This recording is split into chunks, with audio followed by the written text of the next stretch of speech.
Мен Алдабергенова Замира Арғынғазықызы, Маңғыстау облысы Мұнайлы ауданы Шоғымың ауылатындағы нөмір 5-ші жалпы білім беретін мектептің қазақ тілі мен әдебиеті пәні мұғалімі, педагог шебер.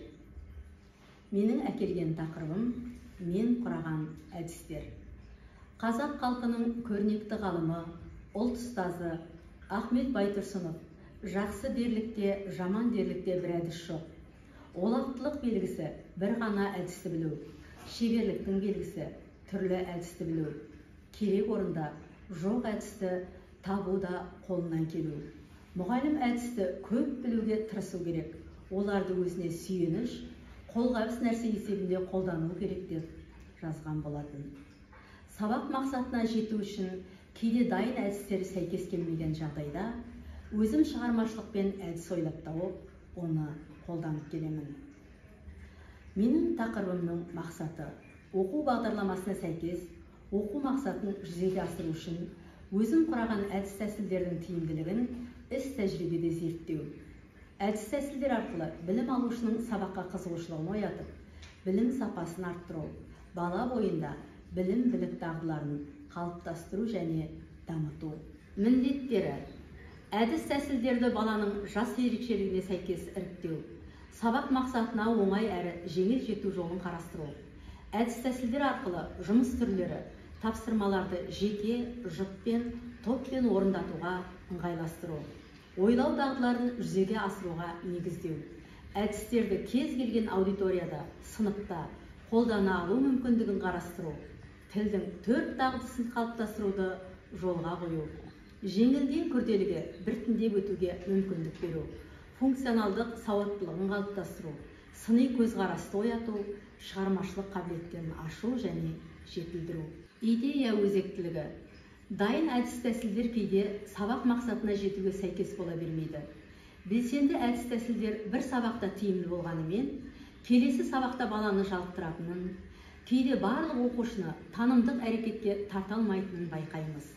Осы жағдайда мұғалім шығармашылықпен әдіс ойлап тауып, оны сабағында қолданып көру керек. Әрқашан дайын нәрсені пайдалану, үйренген машықтан шыға алмау мұғалімді жалқаулыққа әкеледі. Идея зерттелді ме? Өзім құраған әдістер іс тәжірибеде зерттелді.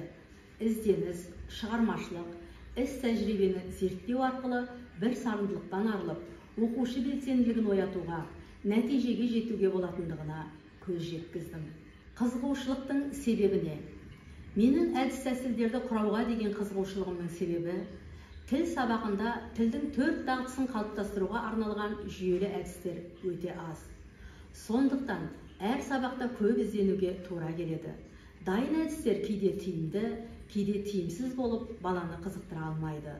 Табысты, нәтижелі сабақ өтіп, білім сапасын арттырсам, бала мүмкіндіктерін ашып, қызығушылығын оятсам деген ниетпен өз шығармашылығымды сынағым келді. Қазақ тілі сабақ үшін құрастырған әдіс тәсілдерім тілдің 4 дағдысын меңгертуге арналды. Тыңдалым, айтылым дағдысын қалыптастыруға арналған тиімді әдіс тәсілдер: қысқаша ғылыми жоба әдісі, эстафета әдісі, қармақ әдісі, төреші әдісі, шатасқан шатпақ әдісі, қағып ал әдісі, суретші әдісі, бөлшекті бүтінде әдісі, қамшы әдісі, бұрмалап айту әдісі. Бұл әдіс тәсілдерді қалай қолданамыз? Мысалы, қысқаша ғылыми жоба әдісімен тапсырма орындатуда алдымен тақырыпқа қатысты мәтін тыңдалады. Тыңдалған мәтін негізінде бірінші мәтін мазмұны бойынша тезис құрастырады. Екінші мәтіннің аннотациясын айтады. Үшінші мәтіннің құрылысын талдайды. Төртінші мәтінге пікір білдіреді. Нәтижесінде бала мәтінді мұқият тыңдап, мәтін мазмұнын түсінгенін тезисі, аннотациясы, талдауы және пікірі арқылы көрсетеді. Тыңдалым, айтылым дағдысын қалыптастыруға, дамытуға септігі мол. Бұл әдісті топпен, жұппен немесе жеке орындауға да болады. Ал эстафета әдісін былай қолданамыз. Тақтаға 5-6 бала шақырылады. Тыңдалған шығарманың бірінші жолын мұғалім бастайды да, ортада тұрған баланың біріне орамал тастайды. Сол бала мәтін мазмұнын жалғастырып айтып келеді де, орамалды тағы бір балаға тастай салады. Кезекті орамал алған бала мазмұнды әрі қарай жалғастырып айтады. Осылайша кезек-кезек айту арқылы шығарма мазмұнын түгел айтып шығады. Айта алмай қалған бала ойыннан шығып, орнына басқа бала шақырылады. Нәтижесінде бала шығарма мазмұнын толық меңгереді, кезектесіп айту арқылы тыңдаушыны жалықтырмайды, еркін де жүйелі сөйлеуге, мұқият тыңдауға дағдыланады. Бірнеше балаға қалыптастырушы баға қоюға мүмкіндік болады. Айтылым, тыңдалым дағдысын қалыптастыруға арналған өзім құраған әдіс-тәсілдердің нәтижесі бала мәтінді мұқият тыңдайды, мәтін мазмұнын, негізгі ойды толық түсінеді және айтып бере алады. Мәтін құрылысын, негізгі қосымша ақпараттарды анықтайды. Мәтін мазмұны бойынша оқиғаларды, кейіпкерлерді, оқиға мекенін, мезгілін анықтайды. Жүйелі сөйлеуге, өз ойын еркін айтуға, көзқарас пікірін жеткізуге, орфоэпиялық нормаларды сақтап сөйлеуге дағдыланады. Шығармашылық қабілеттерін көрсетеді, өзін-өзі жетілдіреді. Осы әдістермен бала топпен де, жұппен де, жеке де жұмыс жасау мүмкіндігіне ие болады. Ал енді өзім құрастырған оқылым, жазылым дағдысын қалыптастыруға арналған мынадай әдіс-тәсілдер бар. Шұрайлы тіл әдісі, редактор әдісі, 6 бөлік әдісі, конструктор әдісі, нүктелі өлең әдісі, сығымдау әдісі, менің формулам әдісі, бөлшектелген эссе әдісі, құрақ көрпе әдісі, жүйрік ой әдісі. Шұрайлы тіл әдісінде оқушылар оқылым мәтініндегі заттар мен құбылыстарды перифраз тәсілі арқылы қайта жазып шығады. Кім қанша сөзді перифраз тәсілімен ауыстырып қолдана алса, жеңімпаз болады. Топқа да, жұпқа да, жеке де орындатуға болады. 6 бөлік әдісінде шеңберді 6 бөлікке бөліп, оқылым мәтіні бойынша білгенім, түсінгенім, тақырыбы, идеясы, мәтіні, стилі мен жанры деген айдарларды жазып шығады.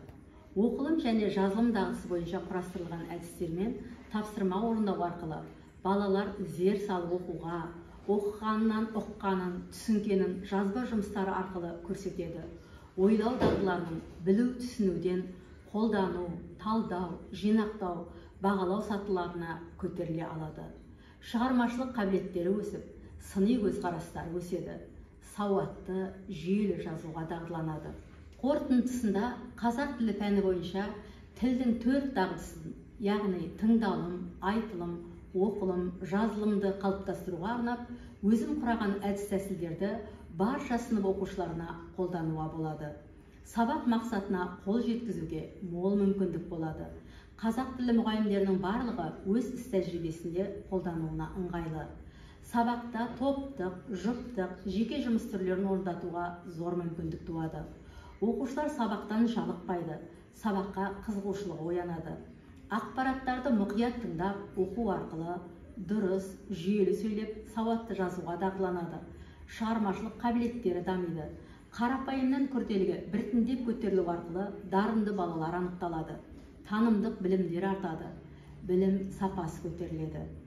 Өзім құраған әдіс-тәсілдерді іс тәжірибемді сынау барысында менің білім сапам артты.